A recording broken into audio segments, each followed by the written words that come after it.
ever felt confused about functions and formulas in Excel? If the answer is yes, then this tutorial is for you. So I will be using this dummy data for our illustration. Let's take a look at a formula. A formula is any calculation that you write in Excel. So a calculation that you create yourself. An example include addition, subtraction, multiplication, division, and any other calculation that you do manually. So for instance, we are going to be using this price. So we have some sample prices over here.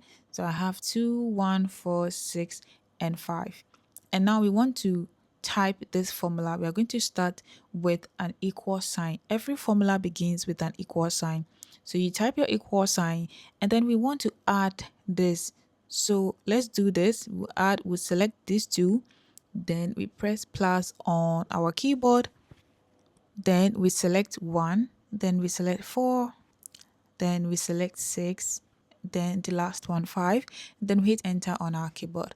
So what we just did is a formula. We can do same with subtraction. The formula is we are doing it manually ourselves.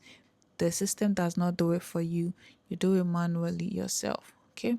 And then we have this value. Now let's take a look at function. A function is a built-in formula. So it does the work automatically for you and it simplifies the process. So more or less like a pre-made formula inside Excel that you can use to make your work easier.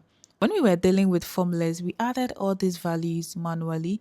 We were selecting and adding. But there is a simple function in Excel that helps you to add all of this. And it's the sum function. So let's look at an example over here with the ages. So this is the ages column. We are going to use the sum function to sum up our values. So you begin with an equal sign, then you type sum. You can see that the other functions also pop up for you to see.